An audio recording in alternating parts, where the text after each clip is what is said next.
अच्छा ऐसा।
Hi Girish.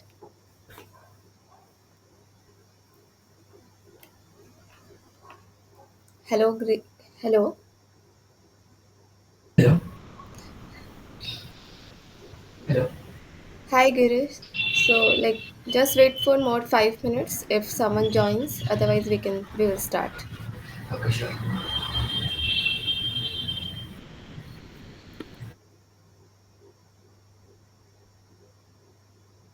Am I audible to you? Yeah. Yeah. Okay.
Okay, I'm starting then.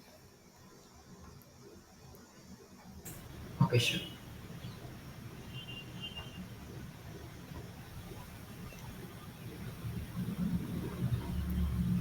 So, good afternoon, first of all, and then today we are starting fundamentals of nano and quantum photonics first week course, and I want to introduce myself that I'm Parul Sharma and I'm a PhD scholar from IIT Bombay. So, as the title suggests, like nano.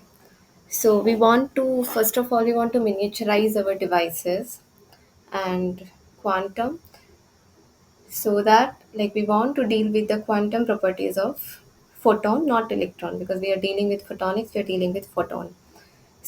We want to see the interaction of a single photon with the matter. So, uh, so So you can see this figure. So earlier in the past, we have very large devices starting from 1 micrometer to 1 mm, and these were operating at a very lower speed, like up to gigahertz. So you can see in the past they were very big computers. There were not single chips existing like today. So, and similarly, the devices which were in classical optics, they were operating at higher range, but also the problem was like these were very large in size. So when we wanted to like when we wanted to miniaturize this after a particular limit, we couldn't do that because of heat dissipation will become large, and also this uh, the efficiency of the devices will become very low. So then we move to semiconductor electronics. So you know that CMOS transistors, capacitors. By dealing with this we could miniaturize our system up to 10 nanometers, but these were not in terahertz. So suppose if we want to do communicate, for communication we need terahertz range, 6G, 5G. So for that, we want such system, such physics, such uh, like an alternative to the electronics to deal with both the cases, like miniaturized devices with high operating speed. So the nanophotonics comes into picture. So you can see in this figure there is so nano lasers and nano transistors, nano, so you can make multiplexing by using the photonic components also nowadays. So you can package your device on a single chip. So you can better understand by this figure that what from where we want to move to. So you can see that more slow. So if the size will be small, it will lead to a higher performance, and physical limits will be on it will. So in semiconductor industry, we have saturated. We have reached up to the physical limits. So now we want an alternative. So again, electronics were working at up to the gigahertz range, and optics can reach terahertz and beyond. So also, if we are able to miniaturize our device, and if we are dealing with photon, we can integrate our optical system into chip scale devices, and you can't avoid the. Am I audible to you, Girish? Yeah, yeah, yeah, yeah, audible. Okay, okay.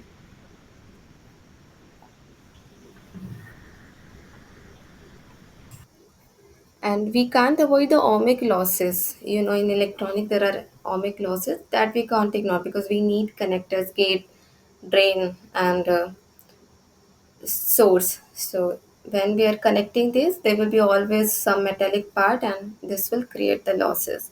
And also, the light, we want to confine our light at a nanoscale. So nanophotonic meaning is like we are manipulating our light, we are engineering such that light and matter can interact at a subwavelength scale. So to enable miniaturized optical devices with like versatile functionality. So what advantages of this photonic devices? This is high bandwidth, ultra fast signal processing, because in quantum you are dealing with just a single photon. So if the photon will not interact with something other photon, it will be lossless, so that quantum information, quantum entanglement, quantum computing, it will helpful for all. Also low power consumption and on chip integration. So this was the motivation for the course, that why are we going into this course, why are we learning about much about quantum photonics and nanophotonics. So before moving into the assignment, I just want to revise Why do just a second. Why do what. we need? Why do we need to? Like I get it. I have currently working on like QKD. So Yeah, in yeah, that, yeah. there I get why we need single photon sources. But in computing, why do we need single photon? fine if we have like heralded Yeah, photons. yeah, yeah, yeah. So in quantum computing also, so in if our device is dealing with the electronic, there will be very much losses. Like we, you can't ignore the ohmic losses, right? And power consumption will be high. But in case of photonics, so just like in photonics, you are dealing with a single photon, and there's lesser power consumption in quantum computing. Like you're asking about quantum computing, why are we using, right? No, I was asking like why are we using single photon sources? Why not heralded photon sources? Okay, so once the photon interacts, it loses its information, right? Photon can interact once. Okay. So, and in similar case in quantum QKD, like you are nowadays you are using this BB8 for protocol, right? For that also, why do we need single photon? The same case apply here also. If the two photons will interact, there will be absorption, there will be scattering, so the information will be lost, right? Okay. So this is the reason. Then just want to overview the main topics for solving our assignment. So have you gone through the lectures or not? Like, Not fully, like my semester and exams were going on, so I couldn't go through fully. I went half. okay, okay. So just because we have to solve the assignment within this time, so I will just like uh, recap the main topics that is helpful to solve the assignment.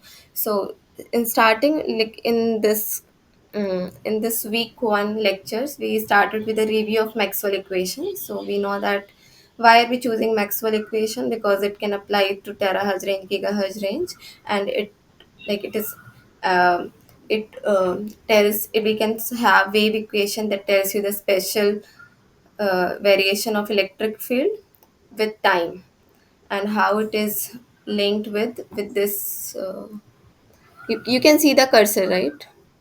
Yeah, I've gone through like all the course material exactly till here. Okay, okay, then I'm starting after that only. Yeah. Okay, nice. So you can see this is wave equation, and it is linked with the speed of light as well as the refractive index of the medium. So this is the representation of electric field and magnetic field, where like real part will represent the magnitude, and it is represented by E exponential iota kr minus iota omega t. So this depends on k dot r, like is an x direction, y direction, z direction. Depending upon that, you can choose the plus and negative sign. The one important thing is like k, e, and h, both three. These three are the perpendicular to each other, and the pointing vector is represented by e cross h. So this will define in which direction our wave will propagate. Then the main thing comes the dispersion relation. So dispersion relation tells the uh, it tells the relation between omega, how the frequency will change in the medium with the wave vector. So if there is no medium, that is air. In air, the speed of light is c. So it is so can you mute yourself? There's a lot of noise coming. Okay, sorry. Yeah. So omega equals to ck. So it is a straight line, and if there will be a medium, then there will be a v, so that v is defined by c by n. So you can see that the refractive index, that relation will change. So it was omega is equal to ck, then omega is equal to c by nk at a particular omega naught. So now, so these were the equations, like from the wave equation we can define the dispersion relation. So in the left hand side there was curl to e upon curl x square. So we can define, we will take the x changing part e naught exponential iota kx minus iota omega t, and if we will differentiate it with respect to x two times, we will get the minus k square e. And in the right hand side, it is derivative, two time derivative with respect to time, so that we will uh, so we get minus omega square e. So now if we will equate both LHS and RHS, we get this relation omega is equals to plus minus ck. So that's why it is coming like this. So then there's one important thing: how can we define as the mu epsilon? So this mu is defined by the relative permeability and mu naught. Similarly, epsilon is relative permittivity and the permittivity in the free space, and it's equivalent to n square by c square. So then with medium and is equals so this is so there are two main things like phase velocity and the group velocity. So phase, how is the phase propagation velocity, that is given by the omega by k. Then omega is c by n, and n equals to under root of mu and epsilon. So here we are not considering the magnetic, it's equal to 1 magnetic permeability. So there's only dependency on the relative permittivity of the medium. So it is given by c upon under root of epsilon r. Now group velocity, because we consider this one envelope, so it is defined by the derivative of omega with respect to our wave vector. So this defines us how the energy is propagating, energy propagating velocity. So velocity of the energy propagation. So in general, if it is air or if it is medium like glass or air, then it is generally defined by c by n. But if you're fabricating your structures, like you are making some gratings, you are making some discs, holes, so in that case you have to consider that how your structure is guiding the light to propagate through the medium. So from that case, this guided mode, because there is some dependency of the periodicity of the grating, width of the grating, so the geometrical parameters changes, and depending upon that, this guided modes comes into the picture. And then there is not enough a straight line, it is given by some other relations. So that depends on the, that varies on the structure to structure. So then if you have any material, then there will be some absorption, there will be some scattering. Either light can reflect, either light can absorb, or it can transmit. So so this is the representation of our electromagnetic wave, and we have derived the dispersion relation. So when your material has only the real part of the refractive index, then there will be no absorption. So only the imaginary part represents some loss. So that loss is represented by the imaginary part of your refractive index or the permittivity. So here we are not considering this. If I am considering the absorbing material, then I have to have represent my refractive index by complex that can be represented by n dash plus iota and double dash. So it will be your wave vector then. Then if you will substitute this iota k x, so you will substitute the value of k exponential iota omega n dash by c. So we have two parts here. So this part represents the absorption because it's with negative sign and with n prime. So as the x increases, this part will decrease and our electromagnetic wave will start decaying. So this represents, okay, there is some absorption as the wave entering into our medium. And this is the traveling wave equation. So if we have our refractive index in this form, then it represents that there is some absorption and it will be, we can say that it is decaying evanescently. So you can see that electric field is decreasing, and at some x it will go to zero.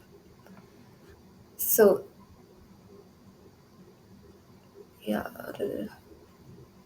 yeah. So then, we can so alpha we define by, usually we define alpha as an attenuation constant. So there is some, just it's just a notation that how are we denoting our omega by c and prime. And so it is, we are representing our propagation constant by beta, and we are representing our attenuation constant, that is alpha. So This is one different type of representation, but with the but with the same parameters. So now this was Maxwell equation del dot T is equals to rho f, where rho f is the free charge density, del dot P is equals to 0, del curl, curl of E is given by the change in magnetic field with respect to time. So now these four Maxwell equation are defined under certain condition, whether we are considering uh, linear medium or dielectric media. Just one second.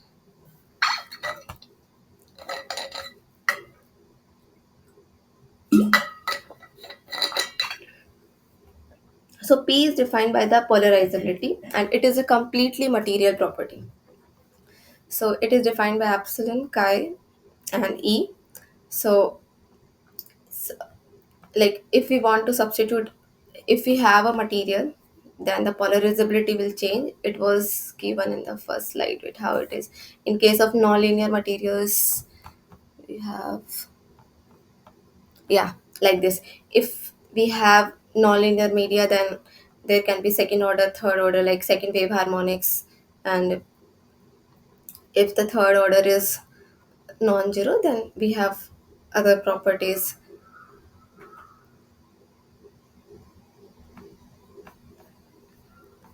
Yeah.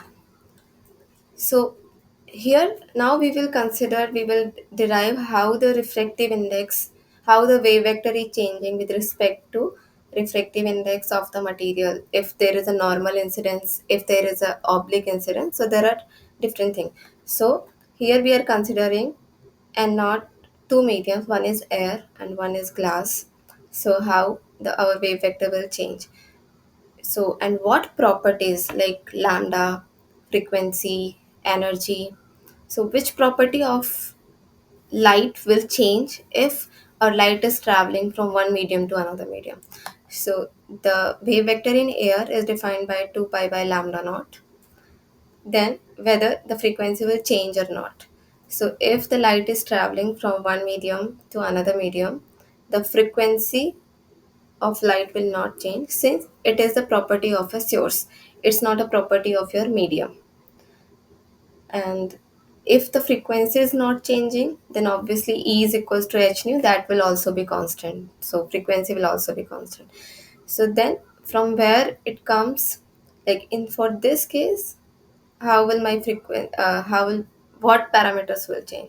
So lambda wavelength will change since for making this constant, you have to do C by ng. Ng is refractive index of your glass, and you have to multiply it and divide by ng. So this will be your wave vector now, and this will be your final velocity in this medium.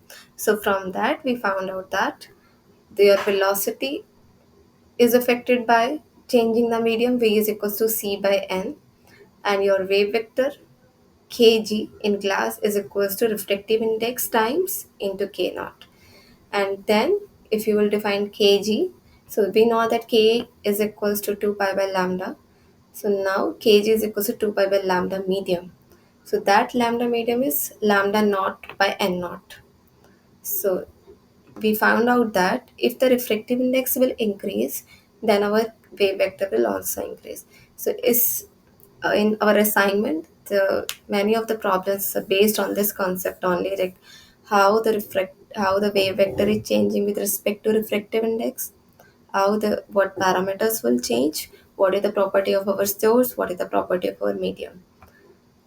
So so this was so this these are some simulations. So in this case, we are defining like normal incidence only, and we are showing that lambda air was large, lambda air. So since lambda medium is equals to lambda air upon n, so our effective wavelength has reduced. So this is showing that okay, lambda medium has reduced. So then this is the main concept. Then if we are incidenting light, not if we are not incidenting light normally, we are giving a light at a normal incidence, then what will happen? So earlier it was just k naught. Now our wave vector will be defined by, so this is a coordinate system like x and y. So you will have, if the light is incidenting like this, you will have two components, x and y. X and y. So it is defined by k1x, k1y. So effective, if you will take the modulus, if you are found if you want to find out the magnitude of this, that will be equivalent to k1x square plus k1y square. And similarly for k2 is equals to k2x plus k2y. So now we want to find out, like, what will be the value of k2. We know for k1 that is equivalent to k naught. So this is Snell's law, and not sine theta I equals to ng sine theta g. So we know that parallel component of the wave vector will remain constant across an interference, so that we can find out that, okay, k1x is equals to k2x. And we know that this k2 value from the figure, this that kg is equals to ng k naught. So we will substitute these two values, k2 is equals to ng to k1. So it will, if we are taking magnitude, so it will be square. Then we can comment about k2y, that since this value is large, because we found out that if the refractive index will increase, then our k vector will also increase. So from that we found out that, okay, this quantity will must to have large with respect to k1y, because k1x is equals to k2x and this is large. So how will it happen? So light is we know that if light is traveling from rarer to denser medium, it bends towards normal. How it is bending? So it's bending with a higher wave vector, since this is constant across the interface, and here it will be of a larger magnitude. So we can, by using this information, that like our wave vector remains constant across the interface, we can comment, okay, our k2y will be greater than the k1y. So, and this is from the Snell's law, that k1 sine theta equals to k2 sine theta 2, and because this is defined by sine, like theta 2. So and not sine theta is equals to ng sine theta 2. So now we will talk about the special frequencies, like how. So we know that any arbitrary time signal can be decomposed into harmonics. So if you have a square wave, then it is a combination of many sinusoidal waves, then it can form the square wave. So if we are doing the Fourier transform of time, then it is converting into frequency. So if I am dealing with the position, it will give a spatial frequency. So we know that k is equals to 2 pi by lambda, or 2 pi by x, normal x. So low wave vector means higher spatial frequency. So if, like, we have these two gratings, the spacing between these two gratings is uh, larger as compared to these periodic gratings. So for this, if we will do Fourier transform, then we will get like this phase, and if the spacing is less, we will get some broad. So here I have one nice thing for you.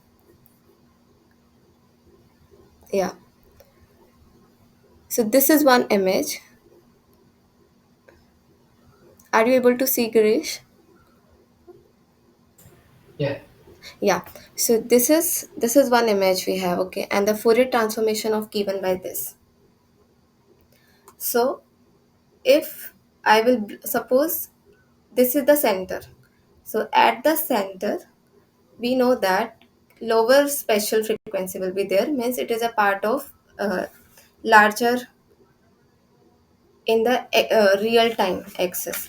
So if we block, I want to block this lower frequencies. Suppose, just a second. Uh,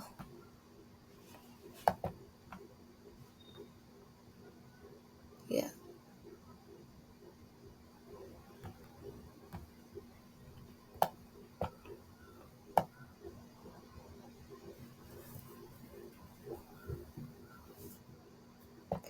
So what change did you see here?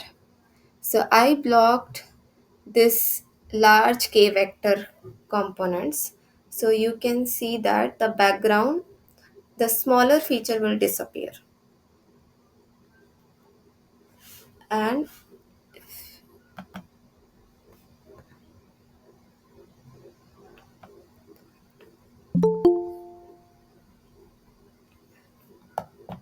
if I am blocking this lower k frequency, then the higher features like background, if I'm blocking the lower special frequency, so large features like background colors, or we can say uniform features will disappear and only the edges will appear. So you can see that edges are there, but the your background has, like, it's not visible properly, right? So Yeah, I'm doing this. Are you getting my point or not? yeah, So you can this. So here's, yeah. So in this case, it was explained like this: there is one word nano, and then depending upon, yeah, yeah. So for the nano word, we have constructed a Fourier transform. So now depending upon, like, we are blocking this center feature or we are blocking the large wave vector component. So if we are blocking the center feature, then we will lost our background colors, or where there is uniform contrast. If there is, wherever there is sharp contrast like edges, that will be appear to us. And reverse for that, if we are blocking these one, then the edges will start blurring, and you, but you will be able to see the complete image. So that was related to resolution. Then the next important part is, yeah. So for the nanophotonics, we need different tools. Like, how can, where is the importance of this resolution lambda? Why are we choosing d lesser than lambda? So these are the main features, like, that we need for designing our instrument, like scanning electron microscope, focused ion beam milling. So for the fabrication, we need electron beam lithography. So we need electrons adjustable such that it can resolute within the nanometers of, like, 100 nanometer devices or 50 nanometer devices we are able to fabricate. So you will not be able to see these images, these structures by your naked eyes. So you have to, uh, for seeing this image, you have to need the SEM or FESEM. So there are different technologies by using which we are fabricating. In so from where you are, Girish? RK College of Engineering. Bangalore. From where? Okay. So have you seen this instruments like electron beam lithography and, No, I've seen SCA. okay, okay. So we use like electron beam lithography to pattern fabricate these structures. We have UV lithography also, so photolithography we say.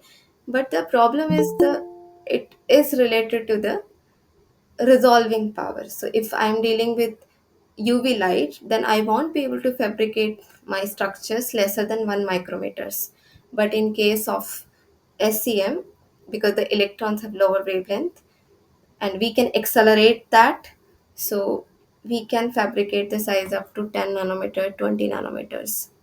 So the factors which affect resolution, that is wavelength, numerical aperture of lens, and K parameter.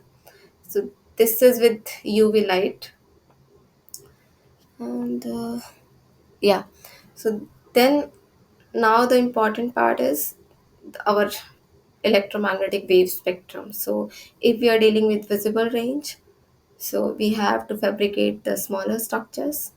If we want to go the terahertz, we can work with the micrometer range, or in near IR range also we can deal with the structures with the micrometer range. So this is the conversion. How can we convert unit conversions from lambda to electron volt, from lambda to centimeter inverse wave number? So suppose if we have lambda is equals to 632 nanometer. So E is equals to h nu and nu equals to c by lambda.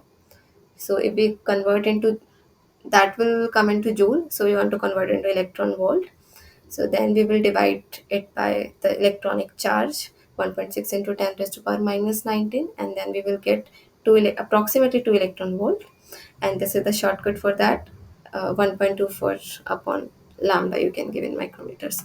So we will all, this is the short trick for the electron only. So now if we want to convert into the wave number, then this is the formula, and we can get the lambda. So then electromagnetic radiation from oscillating charge. So we know that the radiation will generate if the charge is oscillating. So if there's a, because the, and if and the magnetic field also create if the charge is moving. For the stationary charge there is no change in magnetic field. So one important property for electric field is that electric field lines never cross. So it never crosses because if we have single charge, there cannot be the two direction of the electric field, propagating electric field. So you have, you know about, like we deal in many papers, we study like near field, far field. So if I am saying that near field, that I am observing my electric field lesser than the lambda, incident lambda. So suppose if I am working in the visible region, I'm choosing the 632 nanometer or 532 nanometer. So if I'm observing, if the detector is lesser than 500 nanometer, then I will say that this is my near field imaging or near field detection. And if it is greater than lambda, then it is the far field detection. So this is shown, like if I have a dipole, so electric field positive line, electric field will go from positive to negative, and depending upon the orientation, so if the electric field like this, it is magnetic field is inside the plane, and if the electric field is like this, the magnetic field is out of the plane. So then, like it is shown by the propagating waves, like oscillating electric waves, as the title says. If the charge is oscillating, then the radiation will generate. So these are the formulas, yeah. So then, to start with the assignment, there are some exercise problems. uh,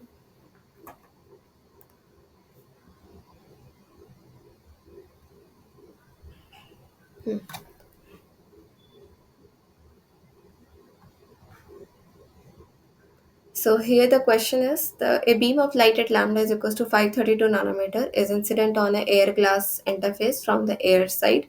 What is the wavelength of light in glass? So we saw in the slide that if the light is traveling from one medium to another medium, then only the lambda will change by the factor of refractive index. It will decrease. So if the lambda is 532 nanometer, lambda glass is equal to 532 by 1.5, that is 350 nanometer. So, but the frequency cannot change. So V is equal to C by lambda, that will, you can see that nu is equal to C by N and lambda not by N. So frequency is, since it is a property of the source, not the medium, the frequency will not change. The next problem is, so we are having one dimensional EM wave represented by this form, Ex equals to 10 cos 6 pi into 10 raised to power x minus 8 pi into 10 raised to power t, and it's along y direction. Units is volt per meter. So we have to calculate the amplitude, wavelength, time period, and phase velocity. So from the lectures, we saw that the representation of EM wave is E naught exponential iota kx minus omega t. So we can do in convert it into the form of cos x and or sin x. So it is cos E naught cos kx minus omega t. So from this we can see that kx, it represents the direction of propagation. So our light is propagating along x direction, and this unit vector represents the polarization of light. So this, from this we can find out that the polarization is along y direction. So now the question is asking amplitude as the first part. So amplitude is given by the first E naught, so that is directly 10 volt per meter. Now wavelength. So we know that k cos kx minus omega t. So kx, k is equal to 6 pi into 10 raised to the power 6. Now we know that k is equal to 2 pi by lambda. So k is equal to 2 pi by lambda. So from that we can find out the wavelength. That is equal to 0.33 micrometer. So now time period. So omega t, omega is equal to 2 pi by time period, and it is given by 8 pi into 10 raised to the power 8. So time period is given by 1 by 4 into 10 raised to the power 8. And the phase velocity is equals to Vp equals to omega by k. So we have the value of omega as well as the wave vector. So we can easily find out the phase velocity. If ask group velocity, then it is Vg is equals to d omega by dk, omega is equals to ck, and Vg is equals to c. So that is equivalent to the speed of light. Yeah, so the next question is a uniform plane wave with E is equals to Ex x vector propagates in a lossless medium, epsilon r equals to 9. So we can, from epsilon r we can find out the reflective index just by under root of epsilon r, that is equals to 3. Mu r is equals to 1, sigma is equals to 0, that is there is no free charges in the plus z direction. So consider this as the z direction. And Ex is sinusoidal with 100 megahertz frequency and maximum value of 5 volt per meter at t equals to 0. So maximal value 5 volt per meter, that is we know the E naught, and it is given at time t equals to 0. So we have to find out the expression for instantaneous electric and magnetic field, and we have the next in the next part we have to find out the location where Ex is maximum at a particular time. So first of all, we have to represent the equation E is equals to E naught cos kz minus omega t. So E naught we know 5 volt per meter, and it is propagating along the x direction. Then uh, we have to find out the omega also. So we are provided the frequency into megahertz. So in megahertz it is 10 raised to power 6. So it is equivalent to 10 raised to power 8.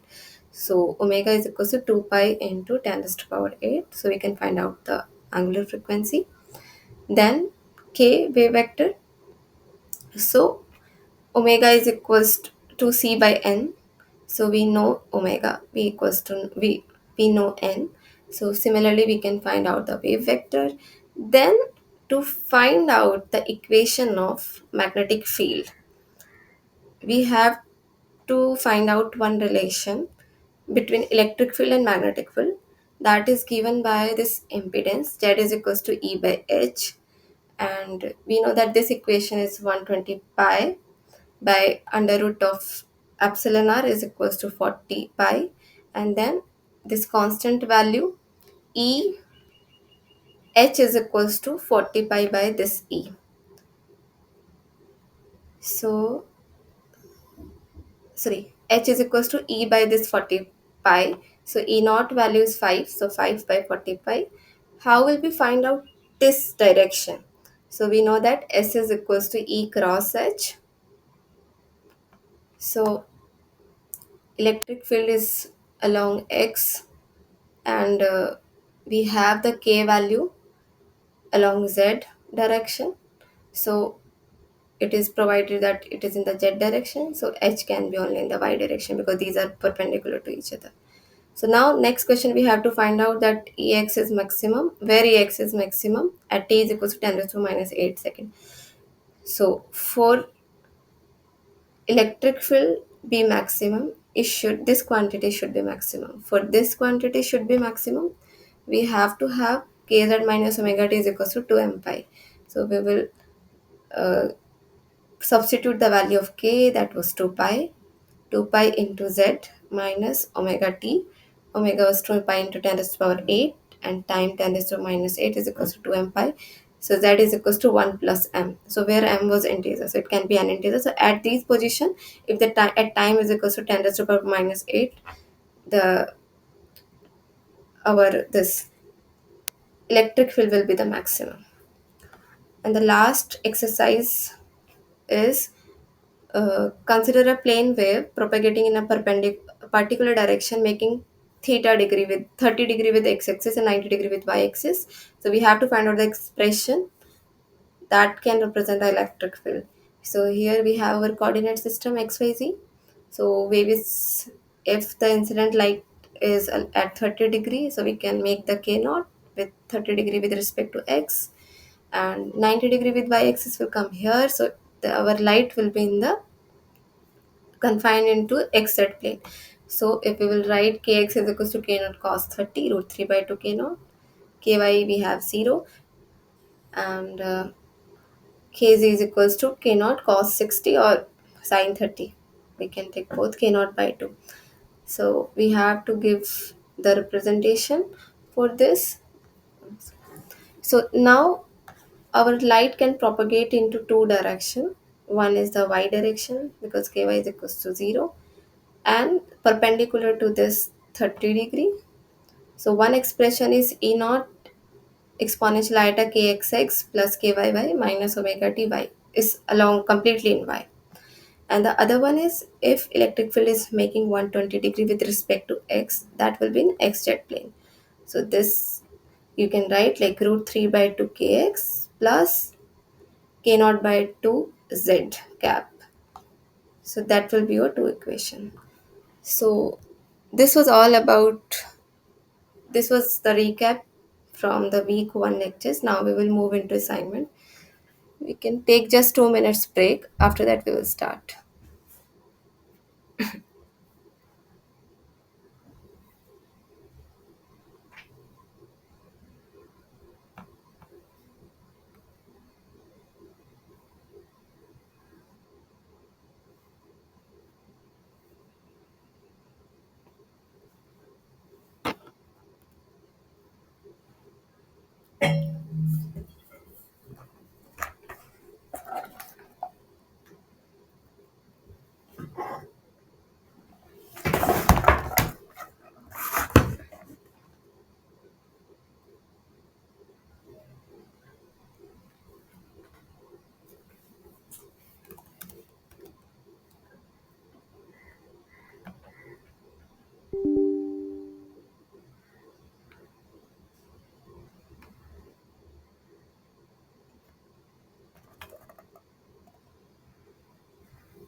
Slow में हो रहा है.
So,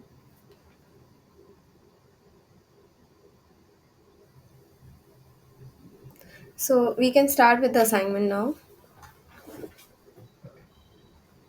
So the first question was a light beam is incident on a stack of materials with refractive indices N1 and N2, where N1 is greater than N2. As light as light propagates through these media, which one of the following properties will change? So you have N1 equals to 1 and light is traveling from different mediums, N2 equals to 3 and N3 is equals to 3.5.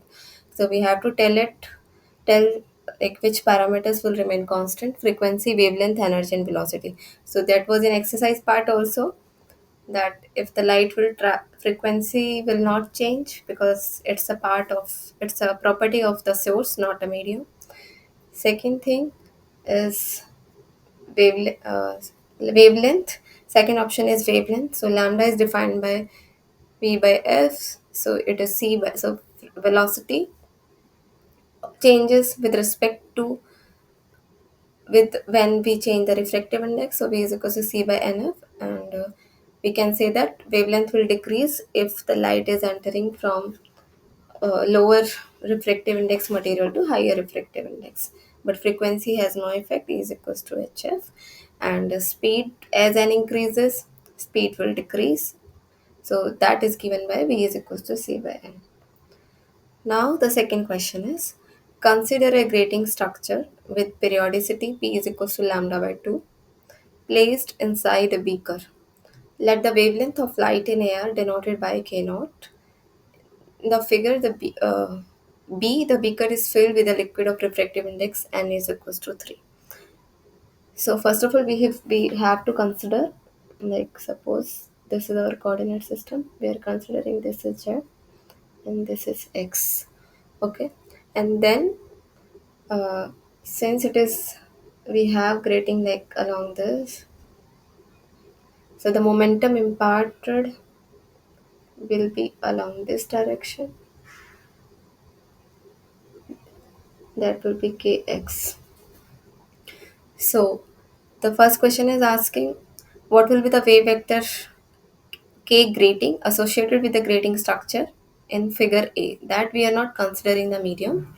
in figure it there's only air and the periodicity is given. So P is equals to lambda by 2 and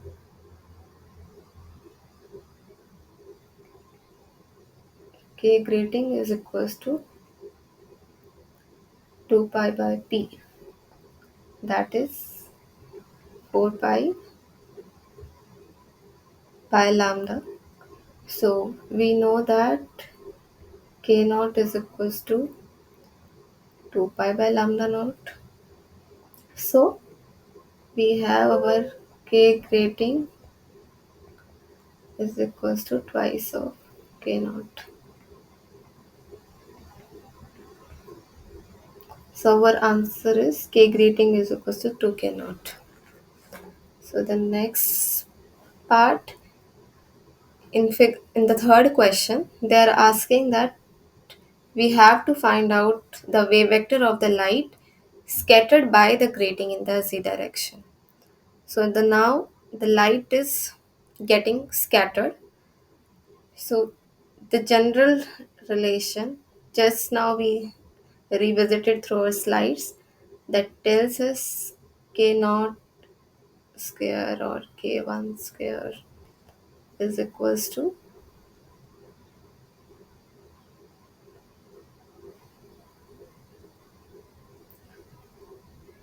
kx square.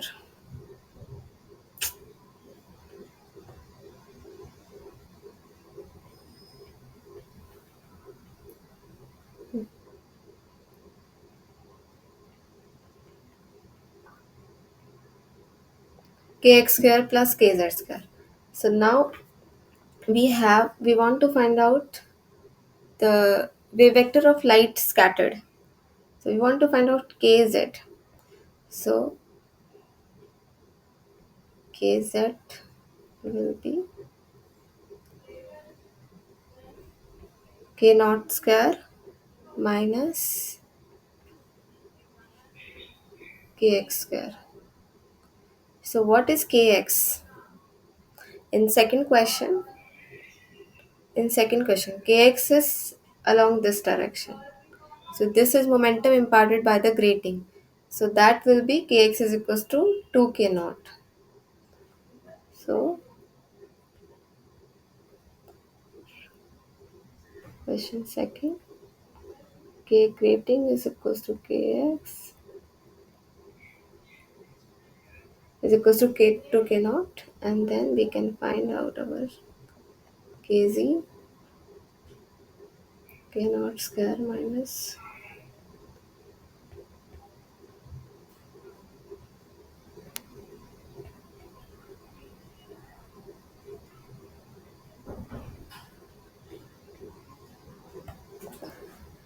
So this is the correct answer is B, k naught square minus 200. But what is the interesting part about this question? So you can see that you find out your kz is like negative under the square root. So it will be a complex part. Means there is some losses.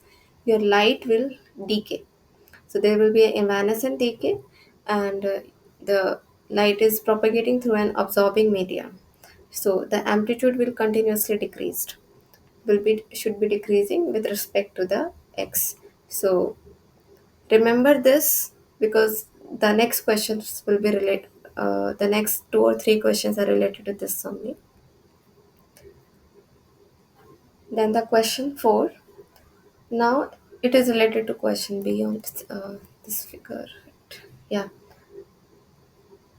So if the beaker is now filled with the liquid of refractive index n equals to 3, as shown in figure B, what will be the wave vector of the light scattered by the grating in the z direction?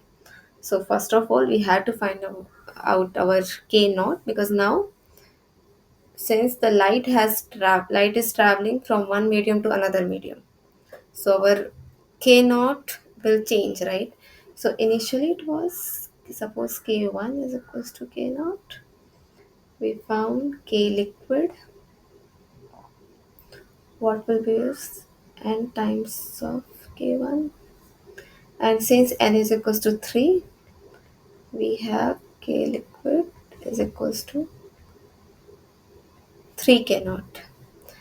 But the momentum imparted by the grating will be same, so that K grating is equals to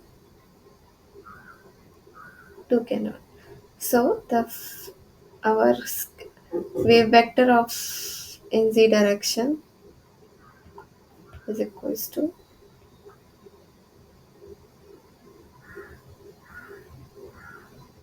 what it was earlier, K liquid square minus and K grating square. So it is 9 K naught square, 3 K naught square, 3 K naught square minus 2 K naught square. So now you can see that this quantity will be positive. Kz is equals to positive. If this is positive, it means this is propagating wave. And in this case, it is negative, evanescent decay and the non-propagating wave.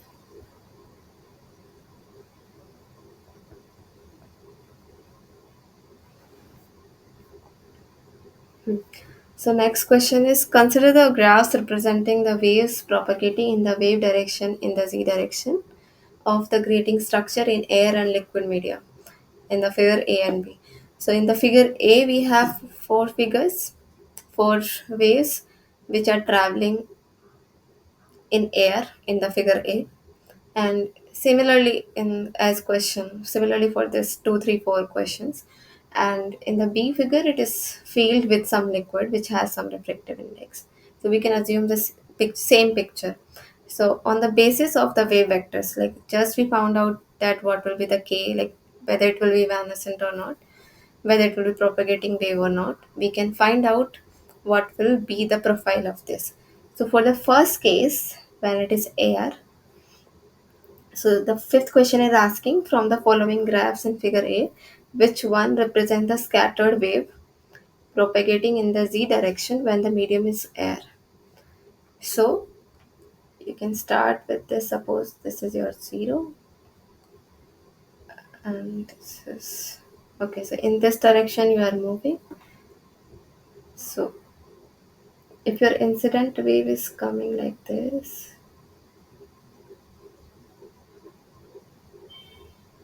so after moving into this medium, so they are asking the figure of the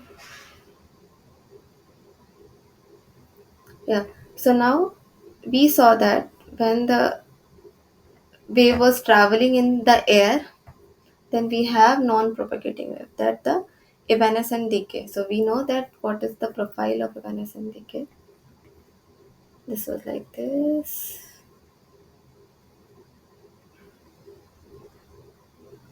So it will go like this. So it is representing by this fourth, or so since it is asking us the reflected wave. So earlier it will be the magnitude will be the high, then low. So the option correct will be the second. And when it is filled with some liquid, so we know that it will be a propagating wave. It will be a traveling wave. So there will be not change in the lambda. So there are some characteristics of the reflected wave.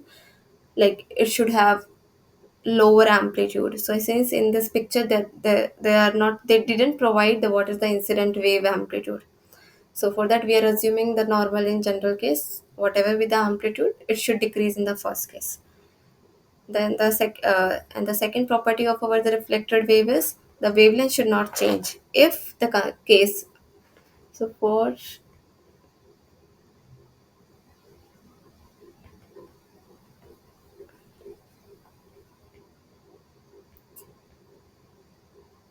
For elastic scattering,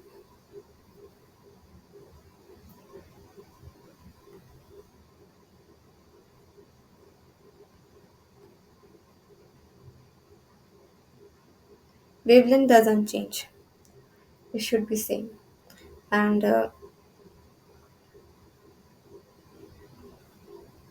yeah. So now when we put some liquid in this, suppose we are filling with n equals to 3. Then we found out that k is decreased, but still it's a propagating wave. So the frequency can change, but since no there is no like they didn't show particularly that frequency is increasing or decreasing, so we can find out that amplitude will remain same, and it will be a propagating wave, not the amplitude changing wave. So the option 1 is correct for this answer, because in the second and fourth we can see clearly the amplitude is decreasing in one direction or not, so that can't possible. And in this case we found out that it should be propagating, it will not decay uh, with the entering in the inside the medium. The next question is, which will be the correct k-space representation of allowed waves in the medium with n equals to 1 and n equals to 3? So for this, they have shown the four pictures. So first of all, we know that k is equals to n1 k naught.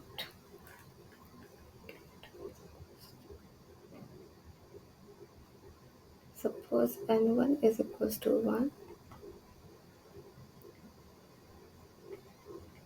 n2 is equals to 3.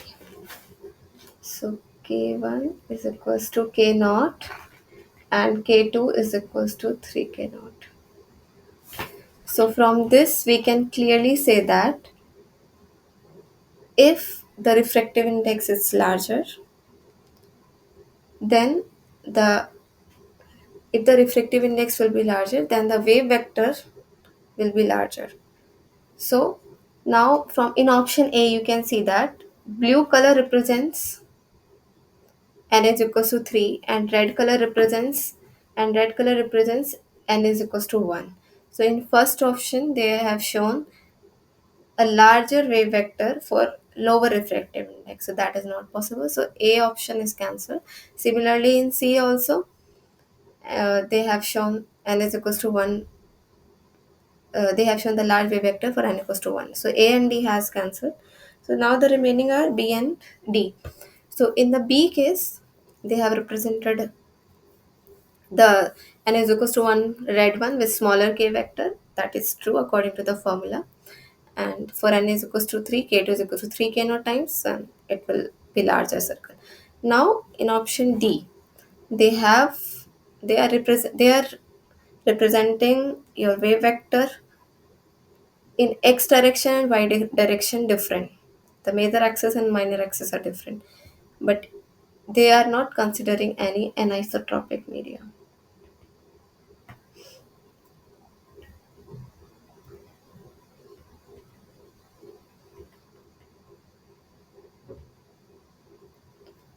So this case comes for an isotropic media, but here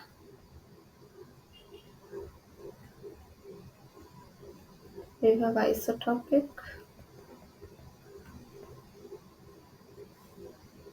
medium. So for isotropic medium, K will be spherical.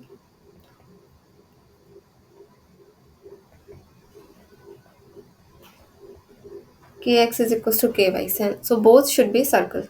So in this case, the option B will be correct.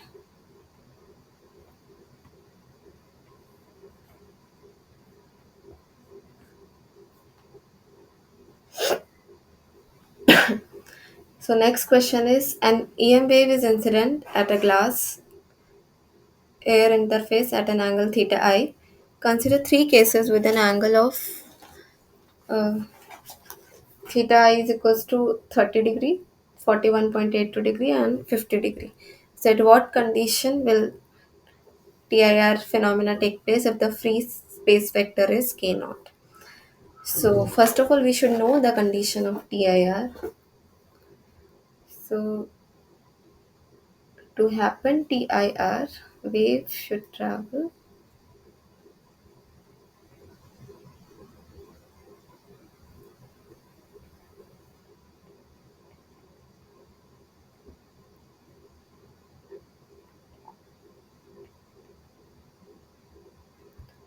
from denser to rarer medium, and so it should our incident angle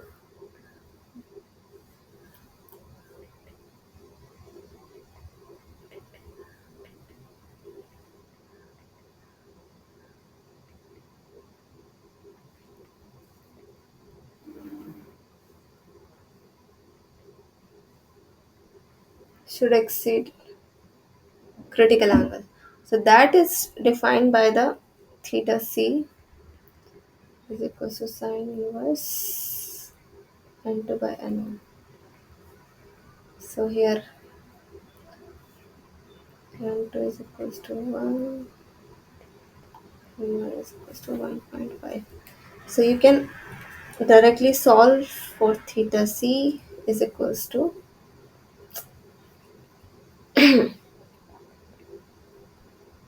sine inverse 1 by 1.5. It will give you 41.82 degree. So you can see all the options have the same thing, like theta I should be greater than sine inverse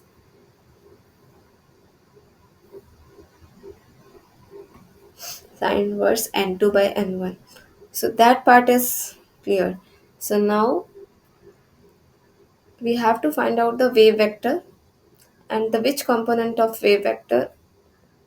We have to comment on the wave vector in the medium is smaller than or greater than or equals to k naught. So we know that the tangential component in these questions, we use this property that kx is the same at the interface, so that we could choose kx is equals to 2k naught. So similarly, so we have two things.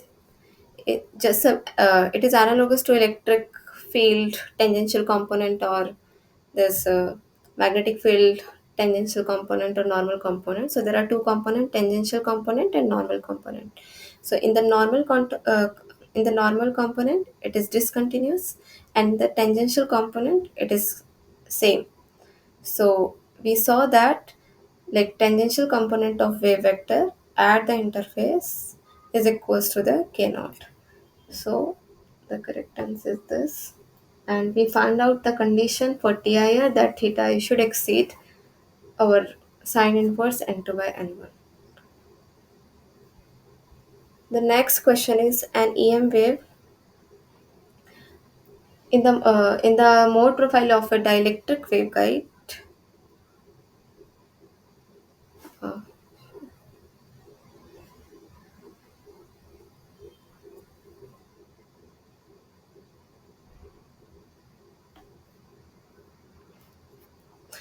I think on the screen the question is wrong actually. It doesn't cast it properly, but I am reading for you. But the figure is same. In the mode profile of a dielectric waveguide as shown in figure A below, the normal component of the electric field along the cut line. Cut line is this, that is made by this. Cut line shown in black in figure. The normal component of the electric field, the perpendicular component of the electric field appears discontinuous across the core cladding interface. This is due to. So we have to tell the reason. So first of all, we understand that how it is discontinuous. So you can see that the profile of the in the figure A. Yeah. So now it changed on the screen also. So you can see the electric field is changing slowly, uh, and from blue initially from here to here, red. So blue, light blue. So this is a color profile. It show blue, from blue it is converted to green, yellow, red, and again sharp red, but after sharp red it directly changed to yellow. So it's a, you can see in the figure B how the electric field profile, that you can see this sharp kinks at zero point 0.2. So it means there is a discontinuity along the normal component of the electric field. So how it can happen? So first is the continuity of magnetic field across the interface, the difference in permittivity between core and cladding, leading to discontinuity in E perpendicular, and surface current at the interface, and absorption loss in the cladding material. So for the dielectric interface,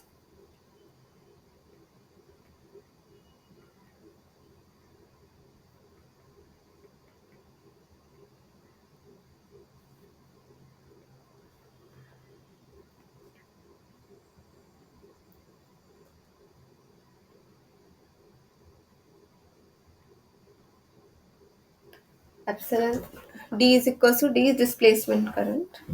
So that is epsilon of times E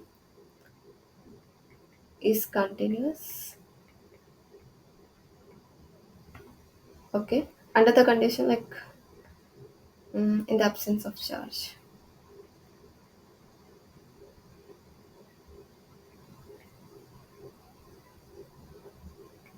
This is due to because we know that delta dot T is equals to rho r. Okay.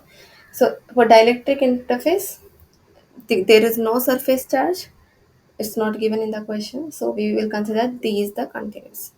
So for two mediums, epsilon 1 E perpendicular 1 equals to, since it is 0,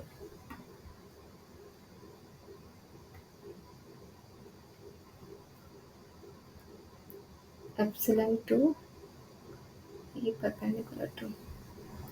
So now if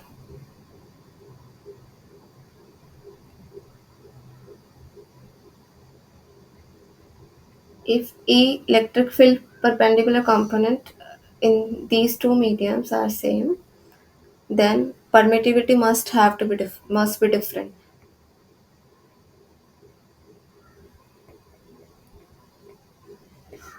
Epsilon 1 will not be equal to epsilon 2. So if epsilon is changing across the interface, and since they are saying that core cladding, so we know that there's always a difference between there's always difference in refractive index of the core and cladding. Then only there will be total internal reflection in the optical fibers. So since there's a refractive index difference in the core cladding, so the answer is the difference in permittivity is different, that is leading to discontinuity in our electric field. The correct answer is this. And the last question is also related to that only. Which Maxwell equation is responsible for determining the discontinuity normal component of the electric field at a dielectric metasurface? So we just saw that delta dot D is equals to this. If there is no charge, in the absence of charge, this quantity delta dot D is will be 0, no free charge.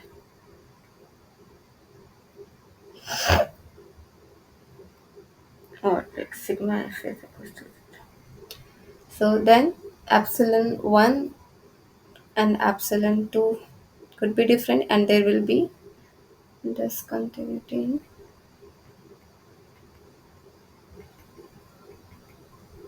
E perpendicular. So if there will be no surface charge, then it will be 0. D will be continuous, but there will be discontinuity in the normal component of the electric field. So this is all about the assignment.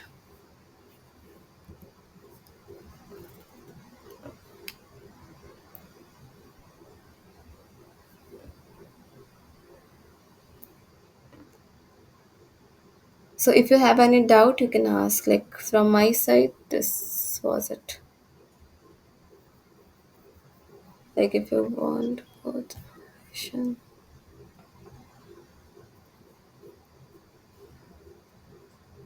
So you understood these things? Okay, then. Okay, then. So this was all about the assignment. So we can stop here. Thank you. Okay. Okay. Bye. Thank you.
So in this case, like we have solved the assignment and we have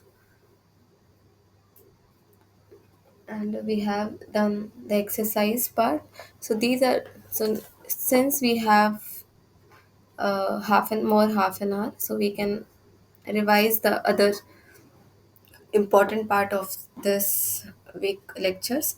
So you can see shiny glasses, shiny cups from the earlier century. So if the light will incident on it, they are shining in some different colors. So how is it happening? So here there are nanoparticles which are embedded in these glasses.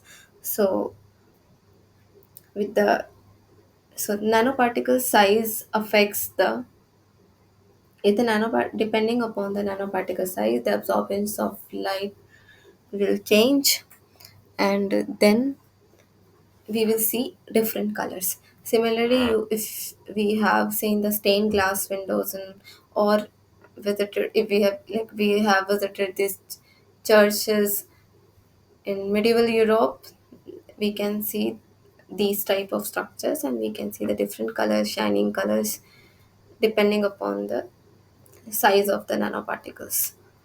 So butterfly wings also, and so these are the general examples. And interaction of light with matter, we can define it by the wave max. We can define by the Maxwell's equation. So some portion of the Fourier transform we went in hurry, so we can take this and understand with more examples, with more figures. So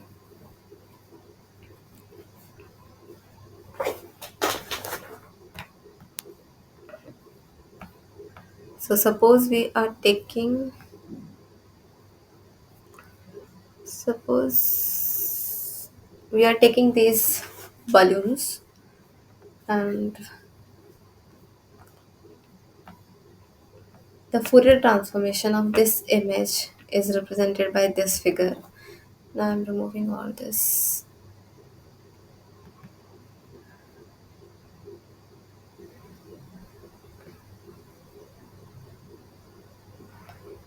So you can see that there are four blocks. What are these four blocks represented? So there are fruits, grapes, apple, these are there, and the Fourier transformation of this is represented by in the fourth block. Now this is the masking thing. If we are masking the central component of the Fourier image, or the large special frequencies of the image, depending upon that, we can we will see the changes in the real image. So suppose if I am blocking low spatial frequencies. So now I block the central part that is corresponding to the low spatial frequencies. It means you will be able to see the edges only. So the large features like background or the uniform features we will not be able to see, and where there is a like contrast. So wherever there will be the change in the profile, where there will be sharp profile, we will be that will appear. So here you can see if I'm moving from this to this.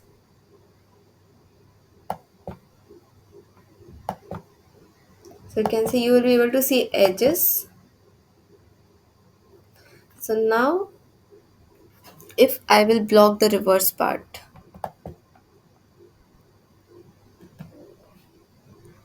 So now I will blocking the large special frequency components.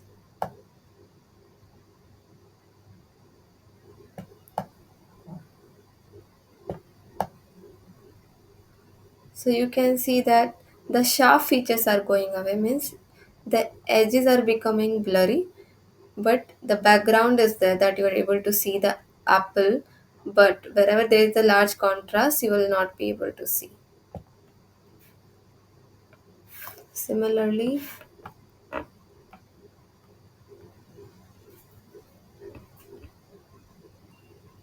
suppose I'm removing this.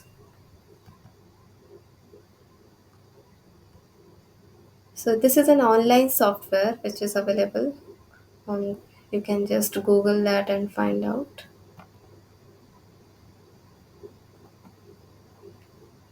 In the lectures also, if you guys have gone through,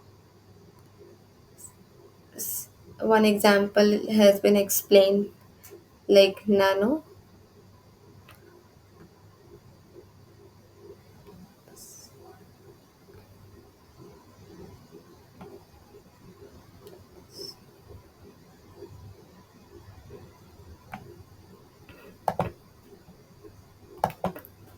So I block the lower frequency components since edges are visible. But as you can see in this figure, there was this white portion. There was uniformity in the color. There was no contrast. It's not visible clearly. But here where there is a discontinuity, you can take the same concept that when there is a at the edges there is a discontinuity in this at this edge, so you can visualize these sharp features since there is an abrupt change in the intensity, and you are able to see like this. Now reverse if I'm,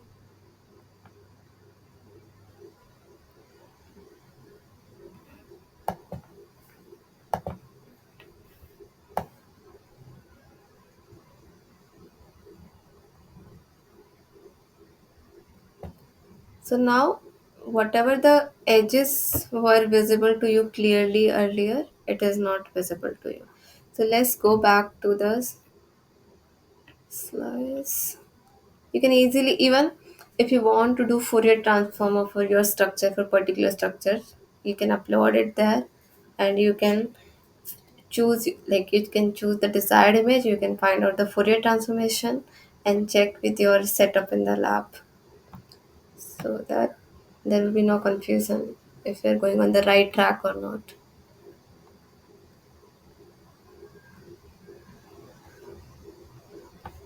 Same thing is explained by this here. And then we skip that, talking about the diffraction limit, but now we have time so we can do that. Resolution of an optical microscope, so it is given by, so we have in the lab we have microscopes, objectives. So how do we define that, which numerical aperture should we use, and so that depends on,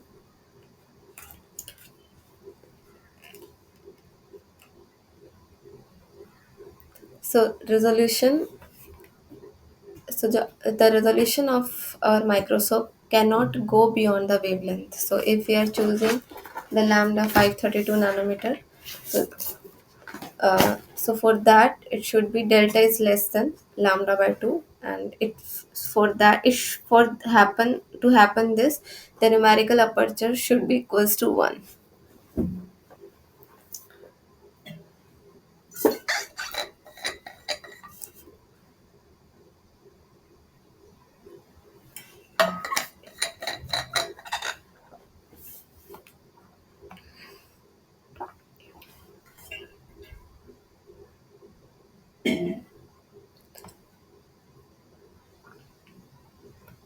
So and for the near field and far field imaging, so we have the S norm here. There will be only one tip that will contact your with your structure, and the distance between the tip and your object will be lesser than your lambda, because it should be in the evanescent range. So you can, with this you can do the near field imaging.